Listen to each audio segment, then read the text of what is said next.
Cannes Film Festival is usually where Hollywood arrives to show off its biggest star, its most prestigious film, and its most confident Oscar contenders.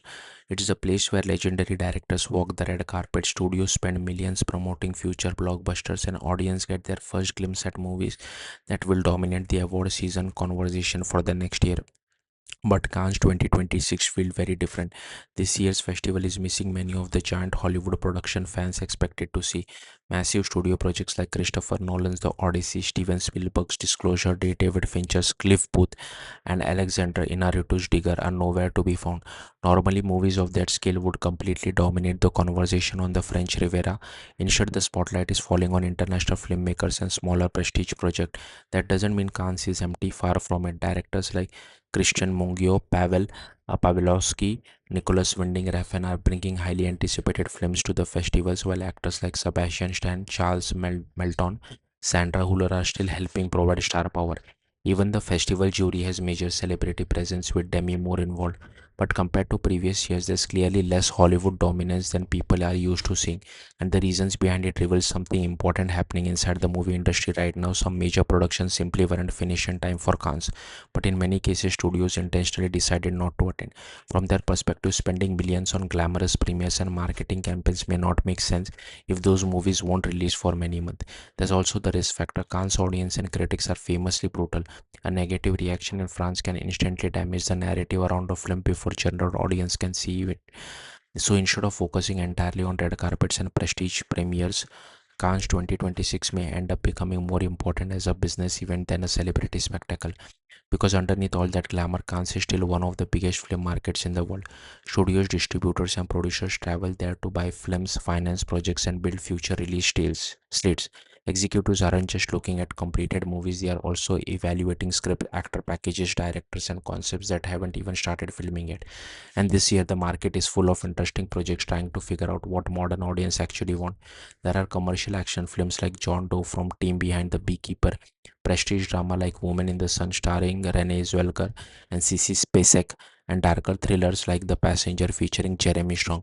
But the biggest conversation happening at Cannes this year isn't just about the movies, it's about whether the film industry is finally recovering after years of instability.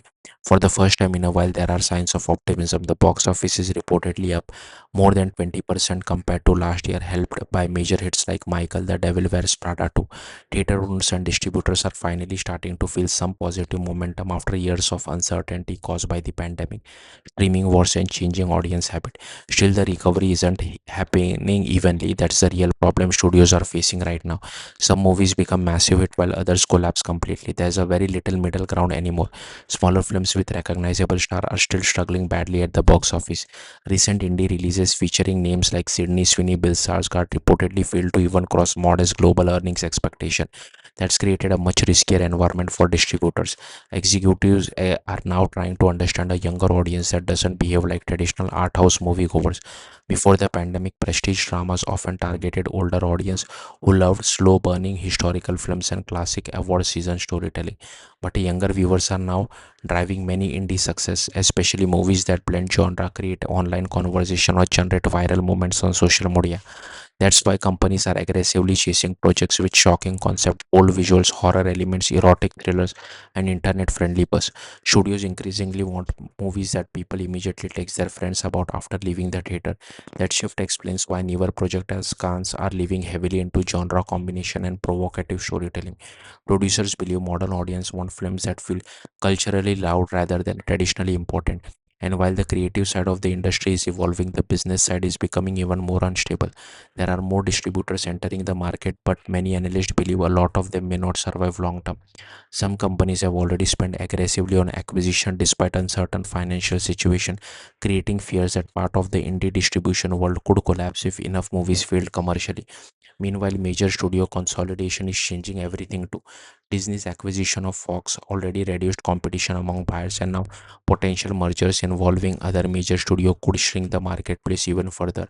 Fewer major buyers means fewer bidding wars, fewer opportunities for independent filmmakers, and more pressure on every project to prove it can succeed financially. That's why Cannes 2026 feels so unusual. It's not simply a quieter festival year, it feels like a snapshot of an industry stuck in tradition. Hollywood blockbusters are pulling back, international blockbuster filmmakers are taking center stage. Younger audiences are reshaping what prestige cinema even means, and studios are desperately trying to figure out what kind of movies people are still willing to leave home to watch in theaters. Ironically, that uncertainty might make this year's Cannes more important than ever, because while the red carpet may have fewer giant Hollywood premises, the deals made behind closed doors during this festival could quietly shape what movie audiences will be watching for the next several years. Thank you for watching. Bye.